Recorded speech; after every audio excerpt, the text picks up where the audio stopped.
Hello friends, welcome back to Learn by Rahul, and today we are going to discuss about a very most important topic, how to explain live projects in software testing interview.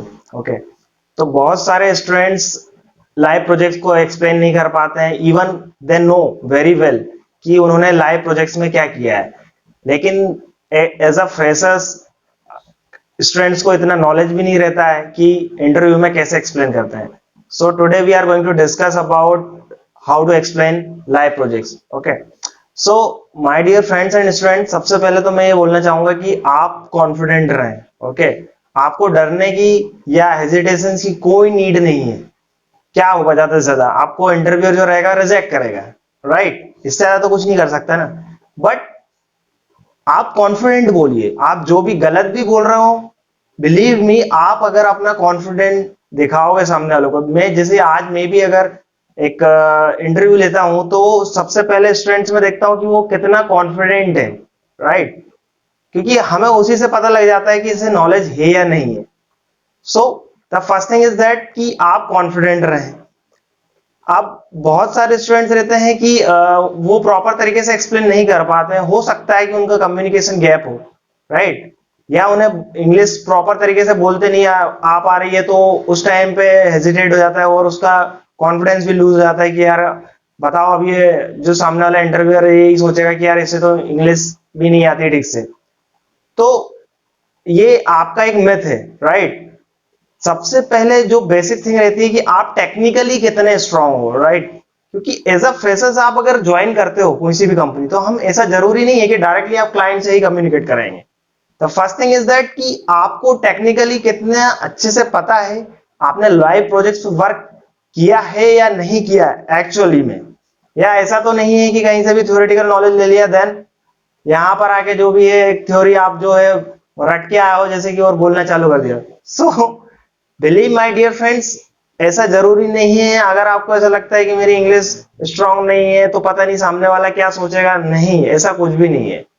सो पहले तो आप confident रहिए, then now we talk about कि हम explain कैसे करें. ठीक है, तो आईटी फील्ड में जैसे ही प्रोजेक्ट आता है, तो जो हमारा जो प्रोजेक्ट मैनेजर रहता है, ठीक है, तो प्रोजेक्ट मैनेजर जो रहता है, तो जो भी क्लाइंट की रिक्वायरमेंट रहती है उसके अकॉर्डिंगली जो हमारा टेस्ट मैनेजर रहता है, ठीक है, तो टेस्ट मैनेजर क्या करता है कि हमारी जो रिक्वायरमेंट रहती है उसे बीआरडी में कन्वर्ट करते हैं. अब ये बीआरडी क्या होती है? बीआरडी बिजनेस रिक्वायरमेंट डॉक्यूमेंट, जिसमें हमारी क्लाइंट की जो भी रिक्वायरमेंट रहती है प्रोजेक्ट से रिलेटेड, वो सारी प्रॉपर तरीके से एक्सप्लेन रहती है. उसकी क्या रिक्वायरमेंट है, उसे क्या किस प्लेटफॉर्म पे चाहिए, all these things under the BRDs. ठीक है, नाउ जो हमारा प्रोजेक्ट मैनेजर रहता है, वो हमारा जो टेस्ट लीड रहता है, राइट? तो जो टेस्ट लीड रहता है उसे वो बीआरडी प्रोवाइड करता है. देन जो भी उनका कम्युनिकेशन होता है, कुछ भी डाउट रहता है, तो टेस्ट लीड जो रहता है वो प्रोजेक्ट मैनेजर से एकदम क्लियर करता है. देन रिक्वायरमेंट जो है प्रॉपर तरीके से क्लियर है, देन बीआरडी जो है हमारी प्रॉपर तरीके से क्लियर है एंड प्रॉपर तरीके से फाइनली बन चुकी है. नाउ अब जो पार्ट आता है वहां से आप एक्सप्लेन करना स्टार्ट कर सकते हैं कि हमें बीआरडी मिलती है, ठीक है. So on the basis of BRD हम टेस्ट केसेस लिखना स्टार्ट करते हैं, ठीक है. अब टेस्ट केसेस क्या होते हैं? टेस्ट केसेस कुछ nothing but it's a test steps और detailed descriptions of our projects. Okay, हमारी जो फंक्शनलिटी है, उस फंक्शनलिटी जो भी हमारी बीआरडी में जितनी भी फंक्शनलिटीज दी है, उसके बेसिस पे हम टेस्ट केसेस लिखना स्टार्ट करते हैं, राइट? तो जितने भी हमारे टेस्ट केसेस जब रेडी हो जाते हैं, तो टेस्ट केसेस रेडी होने के बाद हम रिव्यूज कराते हैं. अब ये रिव्यू किन्हें कराते हैं? हमारे जो कलीग्स रहते हैं. हो सकता है कि आप सीनियर टेस्टर है, वो रिव्यू करता है, उसे लगता है कि आपने ये सिनेरियो तो सोचा ही नहीं. सिनेरियो इन द सेंस कि उसमें और भी केसेस आ सकते हैं, ठीक है, बट वो आपने आपके टेस्ट केसेस में इंक्लूड नहीं किए. या हो सकता है कहीं पर आपने स्टेप्स मिस की हो, या उसे कुछ सही नहीं लग रहा है, तो वो रिव्यू करके आप उसमें करेक्शन कर सकते हैं, ठीक है. या फिर आपका जो सुपरवाइजर रहता है वो भी रिव्यू कर सकता है. देन आफ्टर रिव्यू आपके टेस्ट केसेस रेडी है, राइट? एंड साथ ही साथ डेवलपमेंट भी स्टार्ट हो चुका हुआ रहता है. नाउ डेवलपमेंट कंप्लीट हो चुका है, तो हमें क्या मिलती है? बिल्ड. ठीक है, बिल्ड क्या है? Nothing but it's a our application. Okay, तो फर्स्ट टाइम जब बिल्ड देता है डेवलपर, ठीक है, तो हमारा जो टेस्ट केसेस हैं, ठीक है, उसके अकॉर्डिंगली हम one by one test cases execute करते हैं। ठीक है, आपका जो भी प्रोजेक्ट रहता है आप मतलब ब्रीफली बता सकते हैं। सपोज कि हमारी कोई ई कॉमर्स हमारा जो प्रोजेक्ट था, सो उसमें हमारे जो शॉपिंग कार्ट डिटेल्स वगैरह थी, चेकआउट पेजेस थे, जो है भी एक शॉर्ट में आप एक्सप्लेन कर सकते हैं। देन ये सबसे इंपॉर्टेंट रहता है कि आप टेक्निकली कितना उसको एक्सप्लेन करते हैं कि आपने वर्क कैसे किया। ठीक है, they bother about it, they don't bother about it कि आपका प्रोजेक्ट क्या था। ठीक है, वो सिर्फ इसी चीज में इंटरेस्टेड रहता है कि आपने वर्क कैसे किया और आप टेक्निकली कैसे वर्क करते हो। राइट, तो जो टेस्ट केसेस रहते हैं, टेस्ट केसेस आप वन बाय वन एग्जीक्यूट करते जाते हैं। ठीक है, देन आपको कुछ इश्यूज निकलते हैं तो आप उसको रिपोर्ट करते हो वापस डेवलपर को। ठीक है, तो डेवलपर को करते हैं तो आप रिपोर्ट कैसे करते हैं? सो अभी करेंटली मार्केट में तो बहुत सारे बग ट्रैकिंग टूल्स आ चुके हैं। ठीक है, लाइक जीरा, बगजिला, मेंटिस। ठीक है, तो इस तरीके से जितने भी टूल्स है आप डायरेक्टली उसमें रिपोर्ट कर सकते हैं, या फिर आप एक्सेल या ईमेल के थ्रू भी डायरेक्टली डेवलपर को रिपोर्ट कर सकते हैं कि हमें ये इशू मिले हैं। ठीक है, देन डेवलपर क्या करता है कि उसे फिक्स करता है। देन आप फिर से उसको रीटेस्ट करते हैं कि हमारे जो इश्यूज है वो फिक्स हो चुके हैं और हमारी जो एप्लीकेशन है वो प्रॉपर तरीके से वर्क कर रही है कि नहीं। अच्छा, इससे टेस्ट केसेस से पहले आप एक और चीज करते हो, that is called requirement traceability matrix.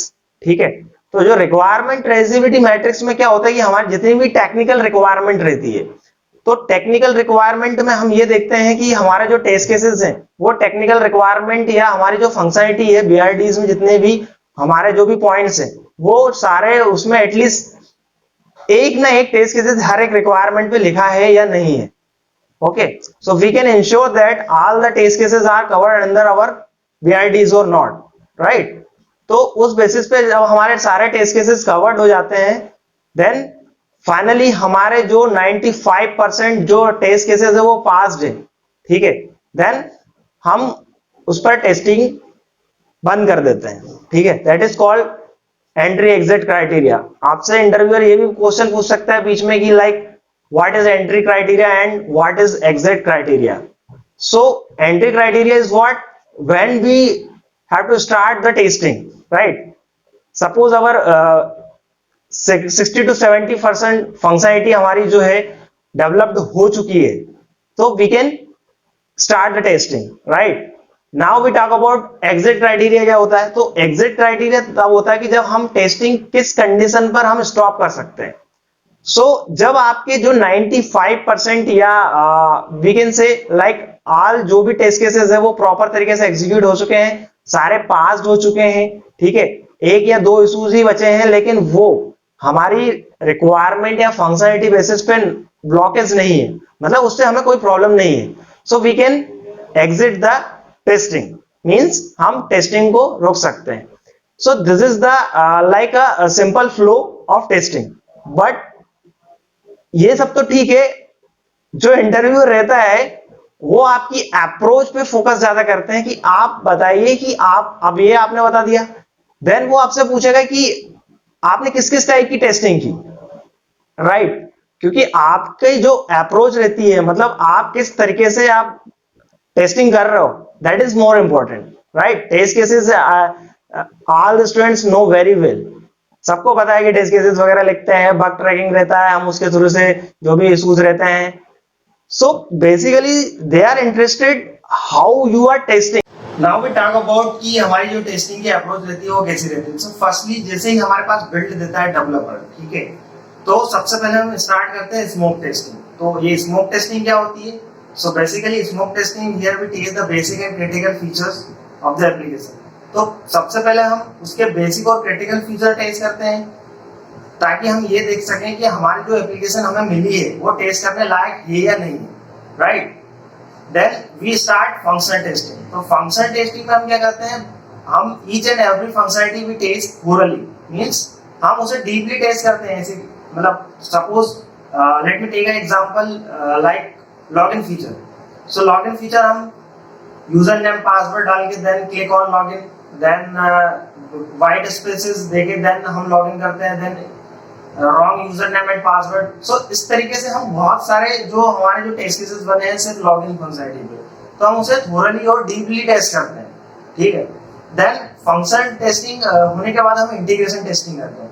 So integration testing में क्या होता है कि सपोज मैं बैंकिंग एप्लीकेशन की एक एग्जांपल लेता हूँ कि सपोज आपने एक एप्लीकेशन है आपकी एसबीआई की एप्लीकेशन है, राइट। आपने अपने फ्रेंड को पैसे ट्रांसफर किए, now we have to check that कि वो पैसे ट्रांसफर हुए या नहीं।